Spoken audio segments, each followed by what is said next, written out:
This is prototype. Drum machine, or the drum kit will be wireless. This is kind of still hooked into some trickery that's basically plugged into a wireless controller.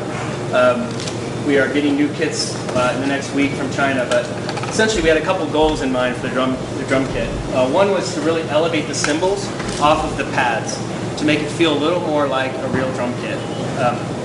So one of our mantras coming out is like, we want you to be able to, like, if you know the drum part, if you're a drummer, Andy here is our drummer, you'll see him in action. If you're a drummer, you can almost like close your eyes and play, because you know the hi-hats here, you know the crashes here, you know the low toms here, the high toms here, the snares here, obviously you know where the kick is.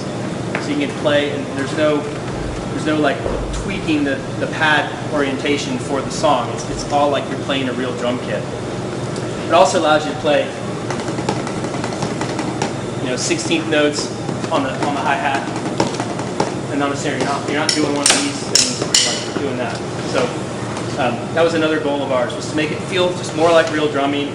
By elevating the cymbals, then we also made it lefty compatible. So we elevated our crash cymbal. So there are five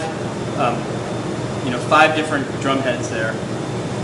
This is crash cymbal, low tom, high tom, snare, hi-hat, and kick. So the other big thing on the drums that we wanted to accomplish was make them more quiet, make them responsive, make them bouncy, allow you to do flams and rolls. You'll see here, like, our drum kits, hopefully I don't delete something here, but the heads are really nice. They're kind of modeled after Roland V-drum heads. The hi-hats even are very, have a lot of bounce, have a lot of silicone in them. Silicone's not cheap, so we're not pinching pennies on this kit. It's both wireless and it's got 8-inch heads instead of 7-inch heads. These are stick holders. It's got nice bounce back. It's quiet, relatively quiet, and it's velocity sensitive. And that's one of the cool things you'll see in the music studio. Music studio allows you to create your own music. So it wouldn't be that cool if, like, every time you hit the snare it was like the same exact level. Everyone's song would sound the same. So what we've done is we actually are packing in, if any of you know the MIDI drum kit, you have a velocity. There's a note and a velocity. We're sending the velocity data, we're packing that along. We know you hit the snare, we know you hit it at X loudness, and we can then assign a different sample or a different pitch or a different sound to be played when you hit it at that loudness.